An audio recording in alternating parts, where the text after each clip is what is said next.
Today, there's buzz around Jacoby Myers. And no, it's not an official report just yet, but if I were sitting in the front office with guys like Tom Telesco and Antonio Pierce, I'd be saying, what's next? We've taken care of some big moves. Now let's lock in Jacoby. Because here's the deal Jacoby Myers deserves a contract extension. And if you ask me, he should be the priority right now. Yes, I'll make a full video next week on why Colton Miller also deserves one. But if I had to choose only one at this moment, it's Myers. Why? He's younger, and while replacing a left tackle like Colton isn't easy, you can try to draft one early. But finding a reliable, smart, and clutch wide receiver like Jacoby Myers, that's rare, even with a top pick. Now imagine this. You're sitting in a room with 100 Raiders fans. You ask them, do you want Jacoby Myers on this team for the next 3 years? I'm willing to bet almost every single one says yes. Because guys like Myers, on and off the field, don't come around often. So if you're with me and you want to see Jacoby stay in silver and black, smash that like button right now. Let the Raiders know we want Myers here for the long run. All right, so let's talk about why I think the Raiders should extend Jacoby Myers. And it all comes down to one big thing, the contract. Right now, Jacoby has 1 year left on his deal. He's set to hit free agency in 2026, and the contract has $0 left in guaranteed money. That's risky for the player and for the team. Now, here's the twist. Jacoby actually restructured his contract earlier this past season, adding 2 void years. That move helped the team out, and it also gives the front office a chance to be creative. Think back to when the Raiders extended Max Crosby. He had some void years left too. What did they do? They turned those void years into a new deal that worked for both sides. That same idea can work here. So here's what I'd do. I'd give Jacoby a 2 year extension, keeping him in silver and black through 2027. Why not make it official now? Turn those void years into real years and show Jacoby the love. Here's my offer. 2 years, $40 million, fully guaranteed. Add that to his current deal, and you've got a 3 year, $55 million contract, averaging about $18.3 million per year. Right now, that would make him the 22nd highest paid wide receiver in the NFL. And honestly, that's pretty fair. If you asked most fans to rank Jacoby, somewhere around the 20s feels just right. He's reliable, he's smart, he fits this offense. But here's the real value. Contracts always look better over time. In 2026 and 2027, when the Raiders are really ready to make a Super Bowl push, this deal could look like an absolute steal. So if you're building for the future, why not start with a guy who's already proving himself every single week? The Raiders are building something big. Think of it like rebuilding Rome. It won't happen overnight, but the goal is to have everything ready to roll by 2026 and 2027. And that's why this offseason is the perfect time to lock in Jacoby Myers. Why now? Simple. The free agent market was weak, and so was the draft class, especially for wide receivers. Sure, some names got tossed around. People might bring up Stephon Diggs and his 3 years, $69 million deal. But let's be real. That contract was basically a 1 year prove-it deal with some optional years tacked on. Honestly, if you asked Stephon today, he might have preferred $40 million guaranteed for 2 years, just like what we talked about with Jacoby. So here's the smart play. Give Jacoby his extension now while the market's soft. Don't wait until wide receiver prices shoot up again. Now let's talk cash. Some fans are still asking, why aren't the Raiders spending their cap space? And that's fair. But guess what? They've got it. According to Over the Cap, the Raiders have the third most cap space. According to Spot Rack, they're sitting at number 2. So whether it's $42 million or a little more, there's plenty of room to work with. And here's the strategic part. You could front load Jacoby's deal, pay him more now while you've got the money.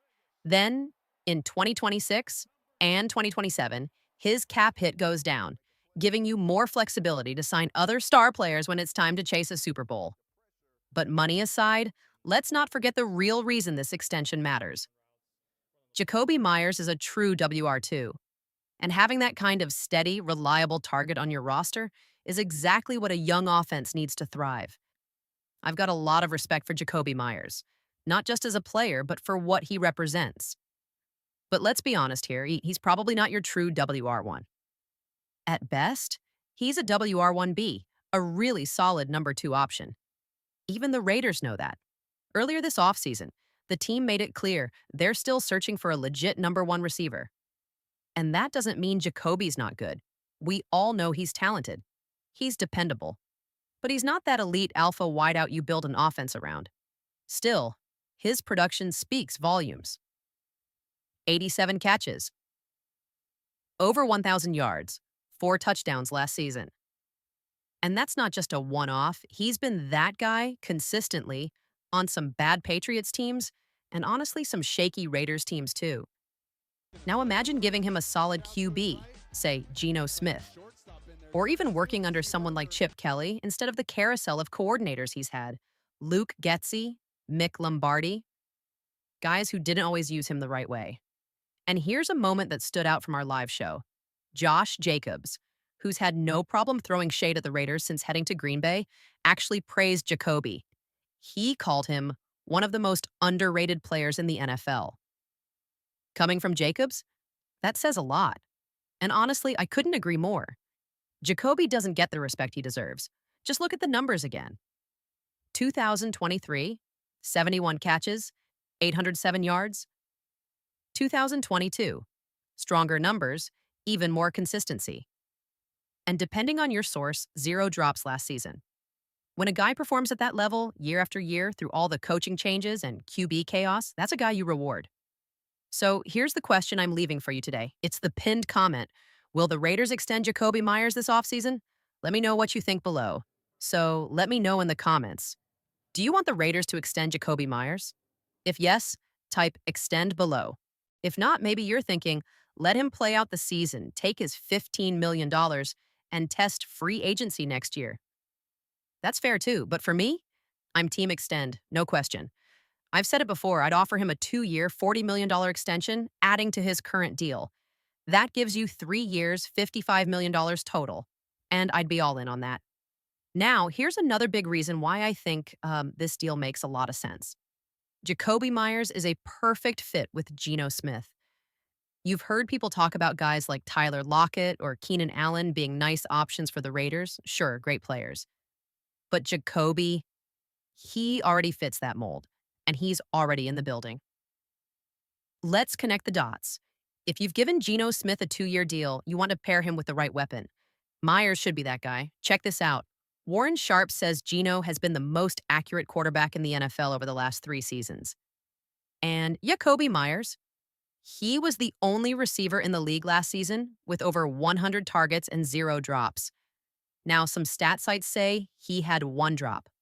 Others say none. Either way, it's impressive. And if you've watched Geno's tape, you know how much he leaned on Jackson Smith and Jigba, JSN, for those clutch, high-pressure moments. 3rd down, game on the line. Geno trusted JSN to run the right route and catch the ball. Jacoby Myers can be that same kind of guy for him in Vegas. If Chip Kelly's smart, if the Raiders are smart, they'll watch how Seattle used JSN and copy that blueprint for Jacoby. Yes, JSN might be the better athlete, but in terms of route running, reliability, and possession play, they're very similar. They're both smooth, dependable, and smart receivers. And I'm telling you right now, Geno and Jacoby are going to have amazing chemistry this season. Stick around.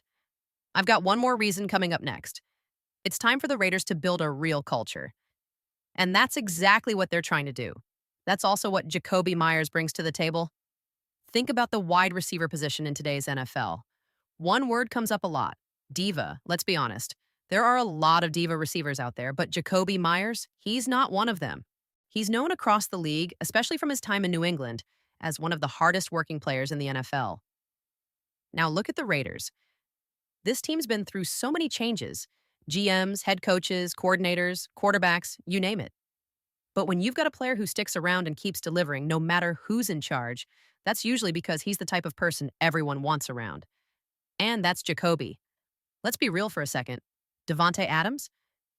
He cared about one thing, himself. But Jacoby? He does whatever the team asks. He just goes out there and gets it done. Why? Because he's a true professional. And when you have a position that's known for egos, having a guy who's humble, dependable, and team first, that's rare. If you're trying to build a new Raiders identity, like Pete Carroll and John Spytek are talking about, you need guys like Jacoby, guys who love football, guys who help build the right kind of locker room. Now, think about this. Every time the Raiders believe in a guy, they give him a 3-year deal. Max Crosby got one. Adam Butler, Geno Smith, all players they want to build around. So, if the plan is to tie key players into this new culture, why wouldn't you do the same for Jacoby Myers? Maybe the deal I suggested earlier sounds like a bit much to some of you, but here's what I know. He's only 28 or 29 years old.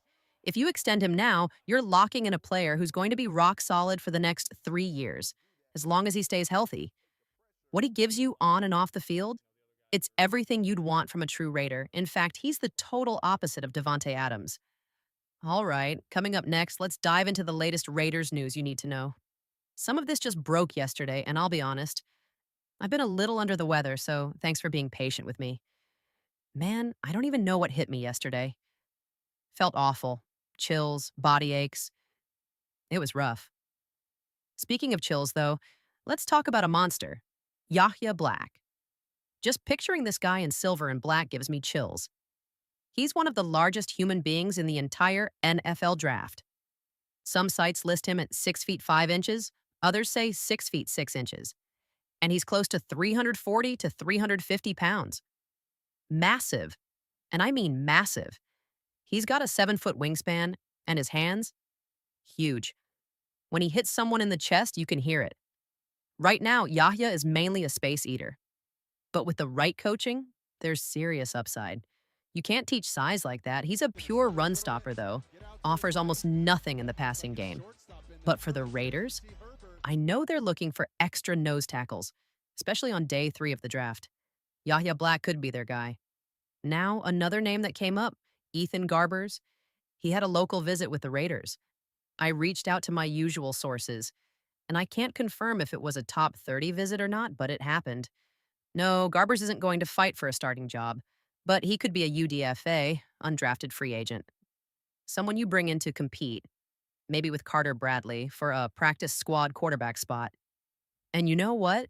The Raiders have used the word compete a lot this offseason. I hope they bring in competition at every position. Garbers played at UCLA under Chip Kelly from 2021 to 2023. This offseason, he gave Kelly a ton of credit for helping him grow. And Kelly, along with other coaches, called Garbers a great leader. So while he's not going to be QB1, I could absolutely see the Raiders saying, let's bring this guy in and let him battle it out with Carter Bradley. Now, the final name. And this one's big. Maxwell Hairston. He might sneak into round 1, but more likely a top 50 pick. I'll be honest. I didn't think the Raiders would be too interested in him. Why? Because he's a liability in the run game. Now, don't get me wrong, he's got crazy athleticism, ran a 4.28 40-yard dash, has great ball skills, and he's versatile. He gives you that quicker twitch, Nate Hobbs kind of feel. But again, not a run stopper. So if you're looking for a tough, physical, all-around corner, he's not your guy. But if you already have guys like Jeremy Chin, Ellendon Roberts, Isaiah Polamau, and other safety hybrids who can help in the run game, then maybe you can hide Hairston's weakness with the right scheme. Yesterday, I was totally out of it. Felt horrible. Chills, body aches, you name it. Speaking of chills, this next guy gives me chills for a whole different reason. His name is Yahya Black, and he's one of the biggest dudes in this entire NFL draft, listed at 6 feet 5 inches, though some say he's 6 feet 6 inches, and weighs around 340 to 350 pounds. This man is a mountain. If you believe in what Rob Leonard is building, then this guy makes total sense. He's a nose tackle with a 7-foot wingspan and hands like frying pans. When he hits someone in the chest, you hear it. A loud thud. It echoes. Now, I'll be real, he's not very polished yet. Right now, he's mostly just a space eater. But with good coaching, he could become something special. You can't coach that size. He's a beast against the run, but won't give you much in the passing game. Still, the Raiders need help at nose tackle, and I know they've been looking at options for day 3 of the draft. Yahya Black might be one of those options. Now let's talk about another guy, Ethan Garbers. He had a visit with the Raiders, but I'm not sure if it was a top 30 visit or just a local one. Either way, it's interesting. I don't think Garbers is coming in to fight for a starting job.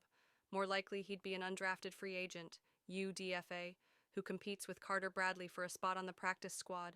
Chip Kelly recruited him at UCLA and coached him from 2021 to 2023. Garbers himself said Chip really helped shape his game, and coaches love the kid's leadership, something the Raiders value. So don't be shocked if the Raiders bring him in to add more competition. I hope they do it. Every player should have to earn their spot. Now the final name, Maxwell Hairston. He's projected to go late in the first round or early in the second. Definitely a top 50 guy. At first, I didn't think the Raiders would go for him. He's got a big weakness in the run game. But his speed and versatility? That's what stands out. He ran a 4.28 in the 40-yard dash and has great ball skills. He's twitchy, like Nate Hobbs, and that could be a good fit. If you already have guys like Jeremy Chin, Ellendon Roberts, and Isaiah Polamau helping in run defense, you can afford to use Hairston more as a pure cover guy. And if you put him in the right system, he could shine. Let him play like the athlete he is, and Hairston could become a serious weapon. He's got that Jack Jones swagger. Only better, and I mean way better. Now let's talk about something I'm excited for. The full list of confirmed Raiders' top 30 visits. These are the ones I've personally been able to verify. Based on my math, the Raiders have used 28 out of their 30 visits, so only 2 spots left, unless I missed someone. Before we get into that, I want to shout out a few loyal fans. Raider Hype King, Shop Eddie 123, Christopher Leonard, and Mr. Raider. I read your comments. And while not every comment is positive, that's okay. What matters most is when you put thought into what you say. When I see well thought out comments and conversations happening in the replies, that tells me you took the time to really watch the video. That means a lot to me. So thank you for supporting the channel. Now let's break down the top 30 visit tracker by position. So far, 8 quarterbacks, 4 cornerbacks, 3 offensive linemen, 2 running backs, 2 wide receivers, 2 edges, 2 defensive tackles, 3 linebackers, 2 safeties. We're at 28 total visits, 2 spots left unless we're missing someone. One name that stood out is Jalen Nowell, a wide receiver. He's an intriguing player. Another one is Charles Grant, someone I might talk more about later. Also, Jalen Walker was listed as a linebacker, though some might call him an edge. Personally, I think he's better suited as an edge rusher. He's not built to play full-time linebacker, but if you let him just attack, he could be something special. So yeah, that's the tracker. If you've read this far and you want the Raiders to give Jacobe Myers an extension, make some noise. Share this video. Spread the word. He's earned that contract.